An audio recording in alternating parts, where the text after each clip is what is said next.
Hay un lamento que no nació con el tiempo, sino que lo trascendió. Un grito que no pertenece a este mundo, pero que ha vagado por él desde antes de que México tuviera nombre. No es un mito, no es un cuento para asustar a los niños, es una presencia, una conciencia atrapada entre dos mundos, condenada a repetir su pecado bajo la luz de la luna menguante. Su nombre ha sido olvidado por los vivos, pero su llanto jamás ha cesado. Dicen que si caminas cerca de un río al anochecer, especialmente en los días sin estrellas, puedes escucharlo. Un alarido desgarrador que parece venir de las entrañas de la tierra. Una voz femenina, rota por el dolor, que grita: ¡Mis hijos! ¡Mis hijos! Y si te atreves a voltear, verás una figura envuelta en un manto blanco, empapada, con ojos vacíos como pozos sin fondo. Ella no te ve, pero siente tu miedo, porque no busca a cualquiera, busca a aquellos que también han perdido, a quienes también han pecado.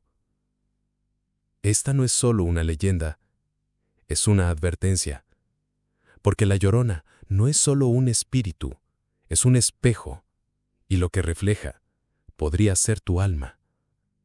Bienvenidos al abismo, bienvenidos a la verdadera historia de la Llorona.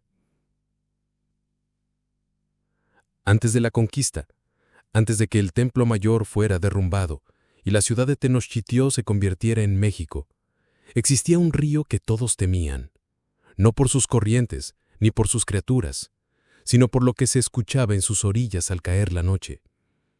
Los antiguos mexicas lo llamaban Aztapan, el río del llanto.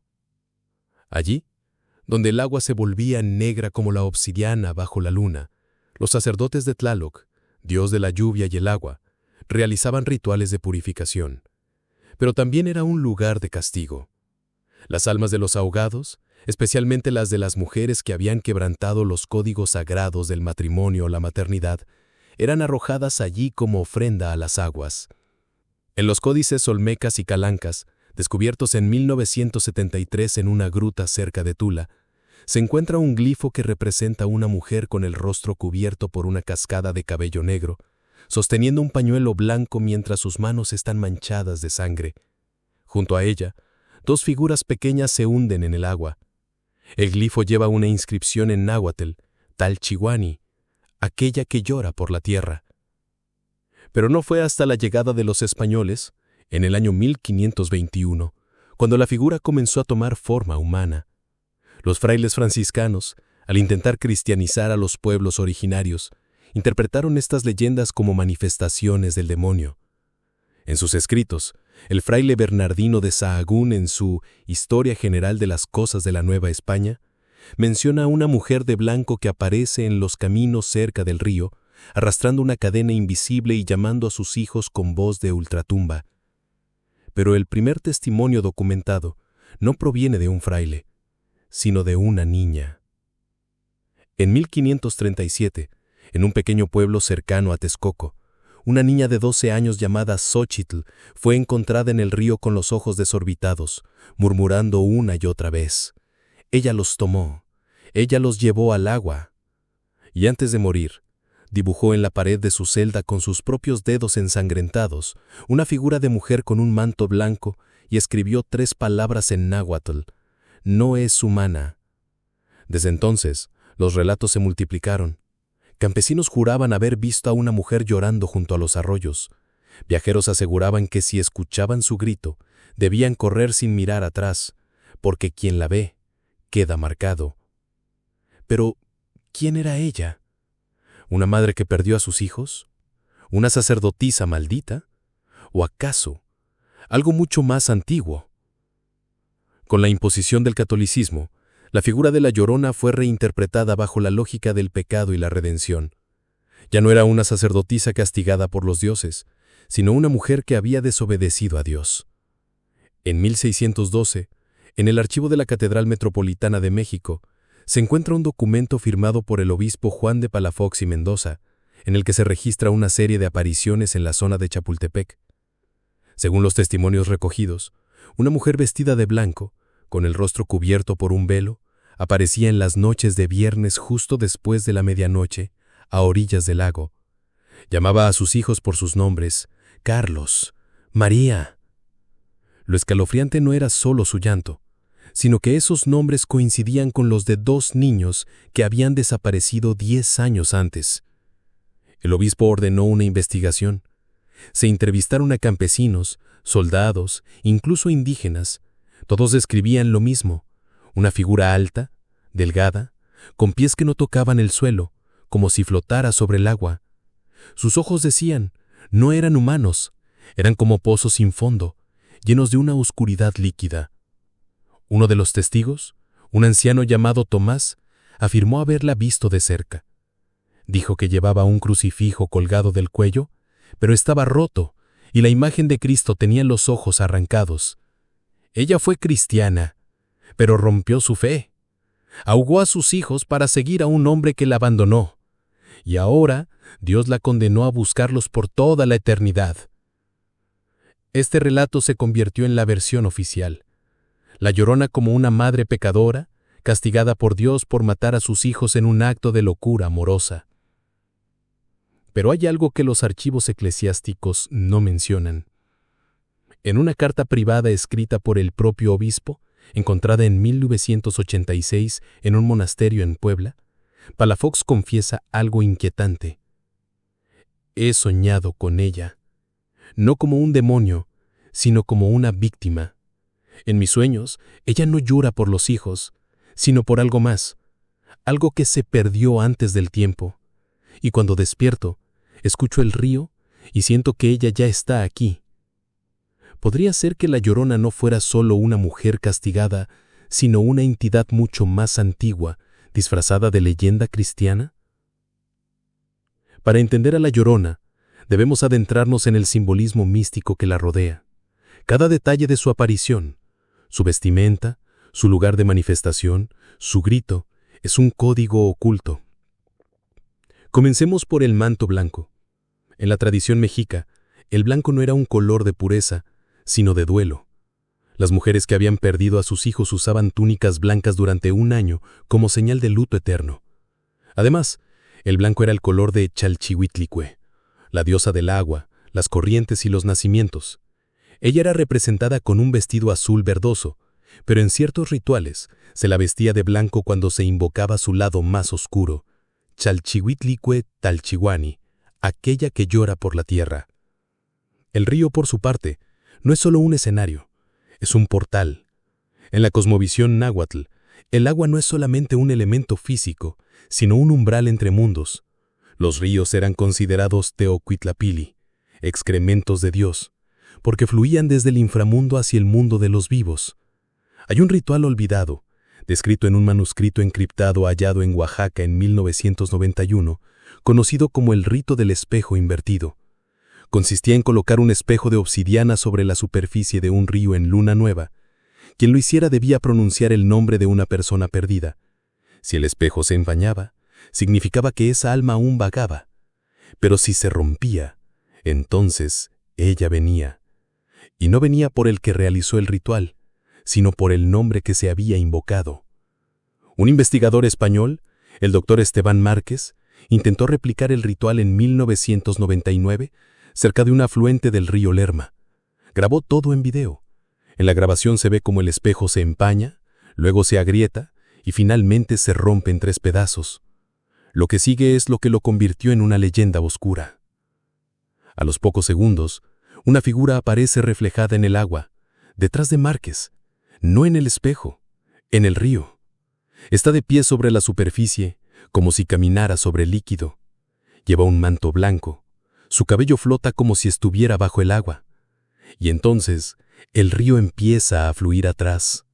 Las imágenes son confusas, pero se puede escuchar un grito femenino distorsionado que parece venir de todas partes. Márquez grita: «¡Dios mío! ¡No es posible!». La grabación termina ahí.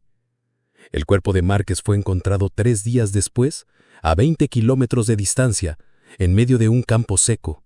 Estaba completamente seco, pero sus pulmones estaban llenos de agua del río. Durante los siguientes siglos, la Llorona se fue transformando, no solo en una figura de terror, sino en un símbolo cultural. En 1857, durante la Reforma Liberal, el escritor Ignacio Manuel Altamirano publicó una versión literaria de la leyenda. En su cuento, La Llorona, la mujer no es una indígena, sino una mestiza, noble que se enamora de un español. Él la abandona y en su desesperación ella ahoga a sus hijos y se arroja al río. Pero hay un detalle clave. En el relato, antes de morir, ella ve una visión. Una mujer con alas de ave y ojos de serpiente le dice: «No morirás, te convertirás en el eco de todas las madres que han llorado en vano». Esta metáfora fue revolucionaria. La Llorona ya no era solo una pecadora, sino una encarnación del dolor femenino, del abandono, de la traición colonial. En 1925, el muralista Diego Rivera la incluyó en uno de sus murales en el Palacio Nacional. No como un monstruo, sino como una figura trágica, con el rostro de una mujer indígena, llorando sobre un río que fluye con sangre y oro. Pero mientras la cultura la redimía, el fenómeno real no cesaba. En 1952, en Ciudad de México, hubo una oleada de desapariciones infantiles cerca del río Magdalena. Todos los casos coincidían. Los niños habían salido a jugar al anochecer y nunca regresaron. Lo extraño es que, en cada caso, los vecinos juraban haber escuchado un llanto femenino y haber visto una figura de blanco cerca del puente. La policía no encontró cuerpos, pero en uno de los casos, en la orilla del río, se encontró un vestido blanco, completamente seco, a pesar de haber llovido toda la noche. En 1978, durante la construcción del metro de la línea B, en la estación de Tlatelolco, los obreros reportaron fenómenos extraños. Al excavar, encontraron una cámara subterránea, sellada con piedra volcánica. Dentro, había una estatua de una mujer llorando, con ojos de jade, y una inscripción en náhuatl que decía: «Aquí duerme la que no puede morir». El gobierno ordenó el sellado inmediato del lugar, pero antes de que lo hicieran, un ingeniero tomó fotos. Una de ellas muestra un detalle escalofriante. En la base de la estatua hay una lista de nombres grabados, más de 200.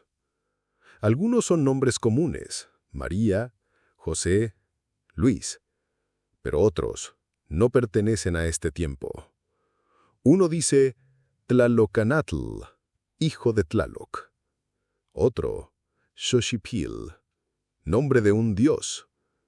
Y el último está escrito en latín: Franciscus de Córdoba, 1543.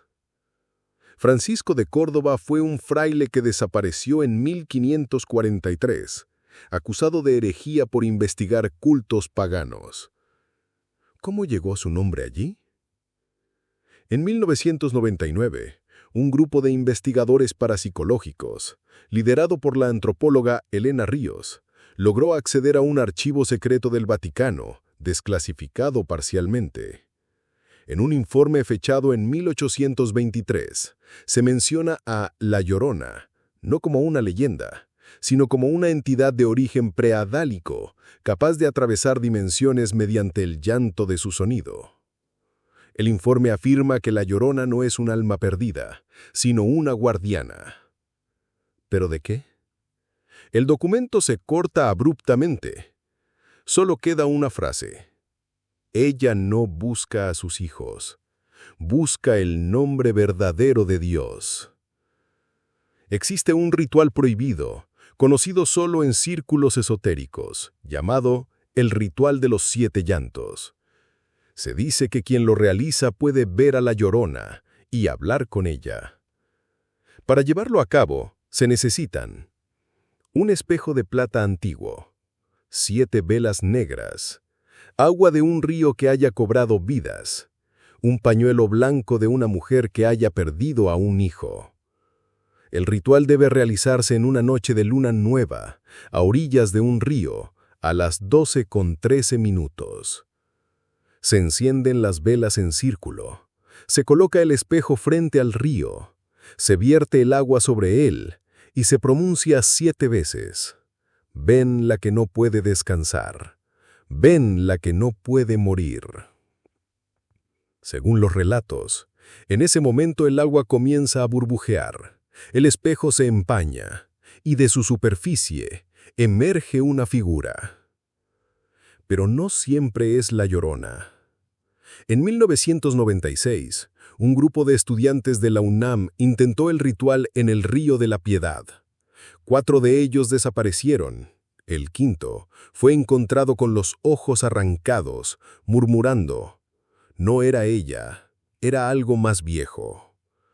En su diario escribió: ella no es una mujer, es un eco de todas las madres que han sido olvidadas. Es la memoria del dolor colectivo, y cuando la invocas, no viene por ti, viene por lo que llevas dentro. Todo apunta a una revelación oculta. La Llorona no es solo una mujer que mató a sus hijos, es una manifestación, una entidad que ha tomado forma humana a lo largo de los siglos, adaptándose a las creencias de cada época. En la tradición náhuatl, se creía en los Tzitzimime, espíritus femeninos del inframundo que descendían durante los eclipses para devorar a los hombres. Una de ellas, Cihuacóatl, la serpiente mujer, era descrita como una figura que lloraba por los muertos y anunciaba el fin de los tiempos. Su grito era conocido como el llanto del mundo. Y hay un texto olvidado, el Codex Telleriano Remensis, que predice: cuando el río llore con voz de mujer y los hijos se pierdan sin trazo, entonces sabrán que Cihuacóatl ha regresado, no para castigar, sino para despertar. ¿Despertar qué? Quizás no es un castigo lo que la Llorona trae, sino una prueba. Cada aparición, cada desaparición, cada grito podría ser un intento de comunicación. Porque en todos los relatos hay un patrón. Ella solo aparece ante quienes han perdido algo irreemplazable. Madres que han enterrado a sus hijos, hombres que han fallado a sus familias, almas rotas que cargan culpa. Ella no los castiga, los reconoce y tal vez los elige. En el año 2020, en un pueblo remoto de Chiapas, un sacerdote llamado Gabriel Hernández grabó un video antes de desaparecer. En la grabación, está sentado frente a una estufa, con una Biblia abierta. Su voz tiembla. He estado investigando a la Llorona durante 20 años. Pensé que era una leyenda. Pensé que era un castigo divino. Pero me equivoqué. Hace 3 noches la vi. No en el río, en mi iglesia. Estaba arrodillada frente al altar, llorando. Pero no era un llanto de dolor, era un llanto de súplica. Le pregunté: ¿qué quieres? Y ella me miró y dijo: no soy yo la que llora, son ellos, los que han sido olvidados, los que murieron sin nombre. Yo solo soy la voz que les queda. Y ahora está aquí. El sacerdote voltea hacia la puerta. La cámara tiembla. Se escucha un crujido, luego un llanto, no de una mujer, de miles, como si el mundo entero estuviera llorando. Dios mío, tiene razón. Hoy, si caminas cerca de un río al anochecer, escucha. No solo el viento, no solo el agua, escucha el silencio entre las olas. Porque en ese silencio hay un grito, y ese grito no es solo de una mujer, es de todas las almas que han sido olvidadas, de todas las madres que han llorado en vano, de todos los nombres que nadie recuerda. La Llorona no es un mito, es un eco, y hasta que haya dolor, ella seguirá gritando. Si este grito del más allá te heló la sangre, no estás solo. Suscríbete ahora y activa la campanita. Dale like si aún sientes su llanto en la oscuridad, porque cuando el río se calla, Ella empieza a hablar.